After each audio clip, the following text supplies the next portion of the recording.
What is happening, you guys? Phillip Andrew Barbb, and this is Ask a Life Coach. I get questions that get sent my way. Also, I just pull some questions offline on Reddit, different things that I see where people are curious. I don't really have anything rehearsed. Don't really think about it beforehand. We grab the questions, and then we go from there. I'm a little bit under the weather today, so I got my emergency. I'm drinking that. So our first question, here we go. I work as a freelance writer, but I struggle with self-discipline and procrastination. I find myself scrolling on social media or cleaning my apartment instead of getting my work done. What are some tips for staying motivated and focused on my work? I relate. I remember the difficulties of, when I was writing my book and all the reasons I hate my 28-year-old boss. There you go, a little plug. But I can remember, I would get really motivated. I'd sit down and I'd write. And then all of a sudden it'd be like a month and I wouldn't have done anything.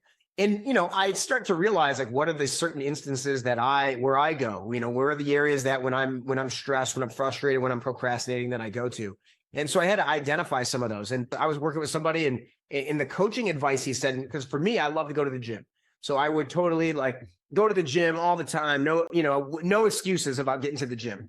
And he had a moment where it's like, hey man, do you need to be going to the gym this much? If you're going to the gym all the time, but you're not, you're not tackling going and, getting your writing done and sitting down and doing the work that needs to be done, do you need it? So I actually went, and one of the things that helped me, I wrote the almost, 70% of the book on like Tuesday and Thursday mornings from like 6 a.m. until 8 a.m.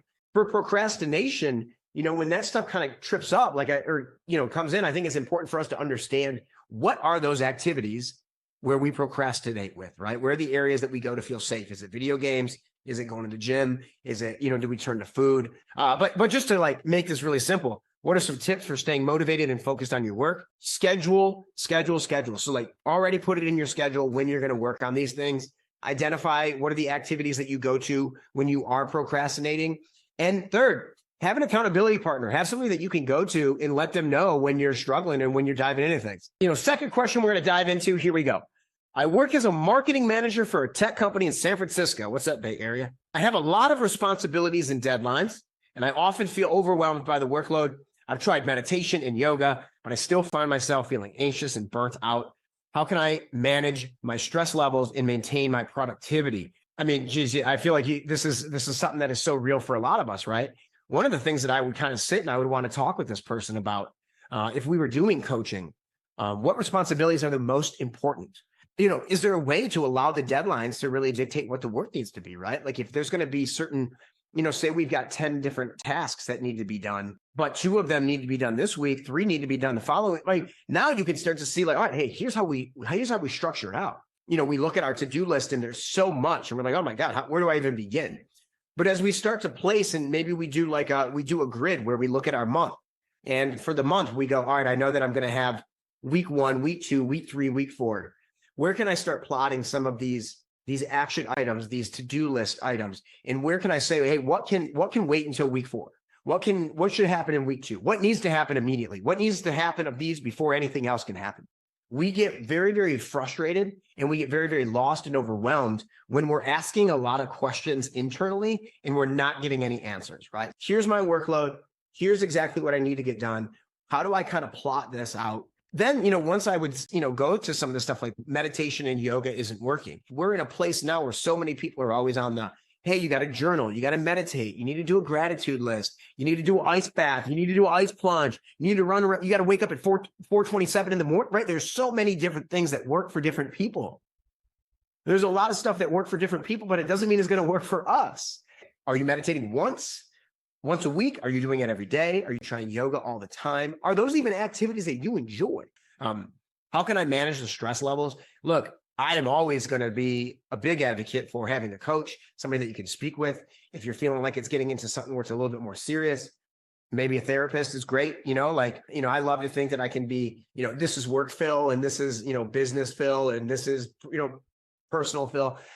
It's all me. If I'm stressed out in one area of life, it's probably going to lead to another area. So, understanding that if you're stressed out, if there's stuff going on at home, stuff going on with your family, with your relationships, it's probably going to start bleeding over into work, vice versa. If there's things that are really, really stressful at work, they're going to start bleeding over. So I think we're rolling through this. This is probably going to be our last question. This is getting a little bit long. I'm a 27-year-old bartender in Chicago. I have been in recovery for alcohol addiction for 2 years. Okay. I've attended support groups and therapy, but I still have cravings and temptations. How can I stay sober and avoid relapse? Are you waking up every day and saying, today I'm not going to drink, and I'm telling another person I'm not going to drink? I'm making that commitment to another person. We do this together. You do not need to be sober completely alone.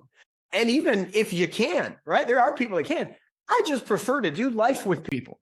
We have ups and downs, right? Like I've always joked about, I wish there was a magic door where I walked through the magic door and all my problems were gone. I never wanted to drink again, never had a problem again. Everything came easy to me. But that door doesn't exist. I think we know that. I get frustrated that it doesn't exist, but I think that we know that. And you still have these cravings. How can I stay sober? Make that commitment to yourself. Make that commitment to another person. Allow others into your life. Be honest when you're having moments where you actually are feeling like you might relapse or feeling the right moment to reach out is before you drink, not after you drink. So I hope that all helps. Keep the questions coming. This is Ask a Life Coach at Phillip Andrew LA on all the social media platforms. Like, comment, subscribe, all the good stuff. Thank you guys so much. Have a fantastic day.